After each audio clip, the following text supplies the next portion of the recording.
Dubai International Airport is on fire. I mean literally, one of the busiest airports on the planet. 92 million passengers a year. The Burj Al Arab, the iconic 7-star hotel, got hit. Jebel Ali Port, one of the busiest logistic port, got struck. And the even worse logistics nightmare, the Strait of Hormuz, which transports millions of oil barrels a day, is effectively closed for tanker traffic. Markets went into full panic mode. Oil surged. Billions of dollars started moving from one side of the trade to the other. And then the headlines started doing what headlines always do in a crisis. They assumed the worst. Inflation goes up, no more interest rate cuts. And bear market seems imminent. But hear me out.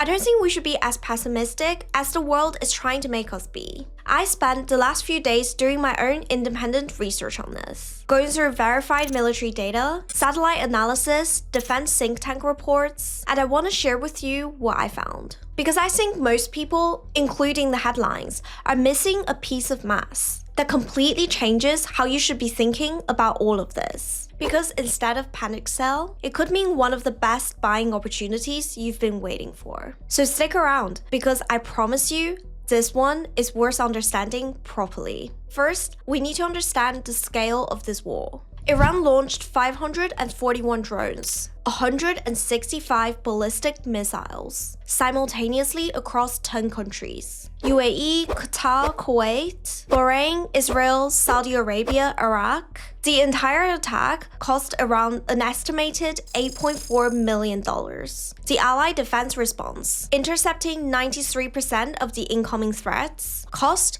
$136 million. You heard that right. One side spent $8 million, the other spent $136 million. $16 defending for every $1 attacking. That asymmetry is real and it matters. If you look at it plainly, one could even argue that Iran has the upper hand. They're costing the West $16 for every $1 they spend. But this is not the most important number in this conflict. The most important number is the one nobody is talking about. Let's now talk about the missile launches. Not the missiles themselves, the launches. Because this is the real bottleneck. And this is where the war's timeline is actually written. Before the June 2025 conflict, Iran had around 400 to 480 ballistic missile launches. That's verified by Israel's military estimate and Alma Center, an independent think tank that does satellite analysis of Iranian military infrastructure. During the June war, Israel ran a systematic launcher hunting campaign and destroyed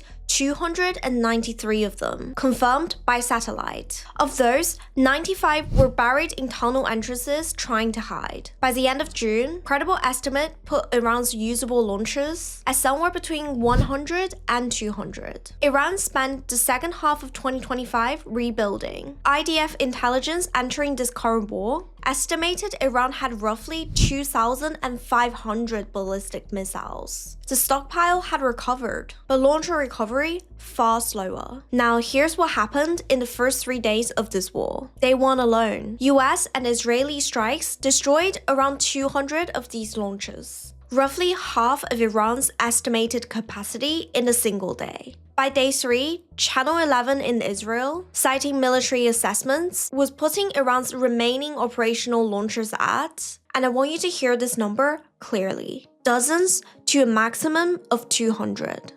Let me put the full chain on screen. Before June 2025, 400 to 480 launches. After June 2025, down to 100 to 200. By early 2026, they were back up to roughly 350 to 400. 3 days into this war, down to dozens, at most 200. Now here is why that number matters so much more than the missile counts. Iran may still have 1,500 missiles sitting in underground bunkers, but if you only have a few dozen functional launchers, your ability to fire them in meaningful salvos completely collapses. The whole point of the salvo doctrine is to fire 200 at once and overwhelm the interceptors. You cannot do that with just a handful of launchers. And we know exactly how this plays out, because we watched it happen in the June 2025 war in real time. Iran's opening salvos in June was 200 missiles. The next wave, 100. then 75, then 50, then around 20, then approximately 10. That's not a strategic choice. That's launcher attrition in motion. The same pattern is already repeating right now, which leads to a hard prediction. The high intensity of this war probably ends within 2 to 4 weeks. Not because of diplomacy, not because Iran decides to stop, but because the physical mathematics of launcher destructions makes it impossible to sustain. This is consistent, by the way, with Trump telling the news outlet that this would be a 4-week process or even shorter. He wasn't guessing. This is backed by the real numbers we just went through. Now here is where the analysis gets even more interesting, because beyond the launcher mass, there are 3 additional factors that could end this conflict even faster than the missile numbers alone suggest. First, diplomacy is already happening. The New York Times has reported that back-channel negotiations between US and Iranian intermediaries have quietly started. This isn't public posturing. These are serious talks happening out of sight. History tells us that when back-channels opening this early in the conflict, they rarely close without producing something. Second is the Hormuz self-destruction argument. This one I found the most interesting of all. Right now, the markets are pricing in a prolonged Strait closure as the base case. But think about who actually buys Iranian oils. China, almost exclusively, in deeply discounted sanctioned barrels that are Iran's primary source of war funding. Every day the strait is closed, Iran loses an estimate 85 to 125 million in oil revenue. That is not sustainable. Iran will run out of money to fund this war faster than the world runs out of alternative oil supplies to replace Hormuz. On top of that, China, which depends heavily on Gulf oil itself, is privately furious about the closure and is applying pressure on Tehran. And the US is already put forward a naval escort, as well as an insurance framework to get the tankers moving again, which removes Iran's leverage faster than they anticipated. Third is a power vacuum. Khamenei is dead, and paradoxically, a leaderless Iran may lead to ending this faster than a unified structure would. The successor has no personal credibility to protect, no ideological legacy to defend. The path of least resistance for whoever inherits the wreckage is to stop the bleeding and consolidate power domestically, not escalate a losing war.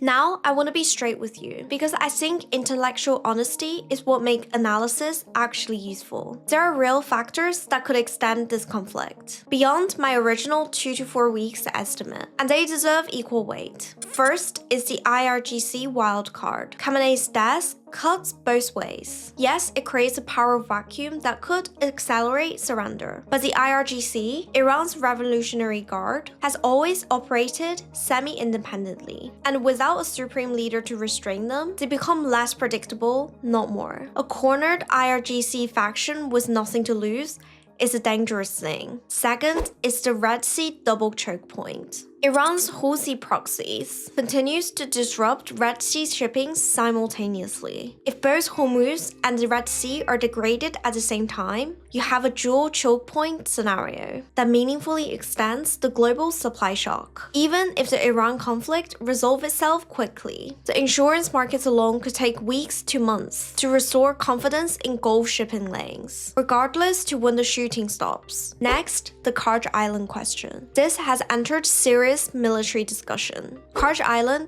handles roughly 90% of Iran's oil export. It could either force Iran to negotiate immediately or trigger a desperate escalation we haven't priced in yet. And finally, the mines. Iran has the capability to seed the strait with naval mines, and clearing more than 5,000 mines takes weeks to months, even with full naval allied resources deployed. Mobile shore-based missile batteries add another layer that can't be fully eliminated from the air. These are physical, slow-to-resolve problems that exist independently of the political outcome. So my honest assessment is this: the missile mass still points to a 2 to 4 week peak. But the tail risk, the scenario where this extends meaningfully longer, is real and it's not priced into markets yet. That's the uncertainty you need to hold in your head alongside the base case. So let's translate all of this into what it actually means for your portfolio. The oil trade is real. If you're in energy, ExxonMobil, Chevron, BP, the spike is justified by near-term disruptions. But if my base case is right,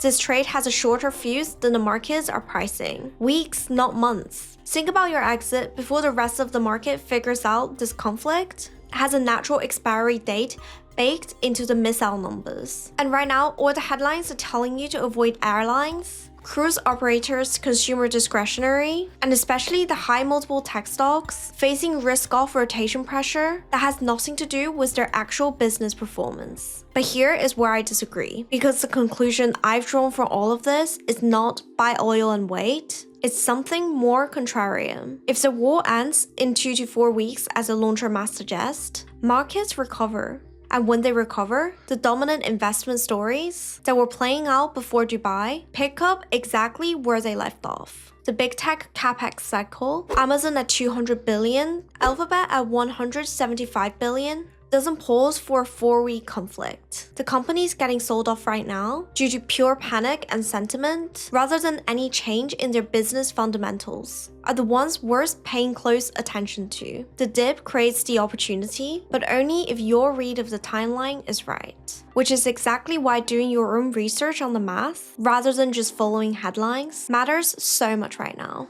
Look, we live in a world where fears travel faster than facts. And every time something like this happens, your timeline gets filled with doom and gloom. Everyone's got a hot take, and the loudest voices are usually the least informed ones. I've been there. That feeling of panic when you see the headlines. But what I learned over time is when I feel that fear, the best thing I can do is stop and go looking for the actual numbers. Not the sentiment, not the rumors, the data. And the data is out there more than ever before because of the internet and satellite imagery, because of think tanks publishing open source military analysis. If you're willing to dig, you can find it. That's all I did here. I just went looking. And what I found told a very different story to what the headlines were screaming. So next time you feel that panic, whether it's about a war or the market crash, or whatever the next crisis is, try to look past the noise. Find the numbers. Question the assumptions. Because more often than not, the reality is a lot less scary than the fear-mongering suggests. If you enjoyed this video, leave a like and consider subscribing for more content just like it. Check out my website pandacatfinance.com and subscribe to my free newsletter, which is coming soon. Thanks as always for watching, and I'll see you in the next one.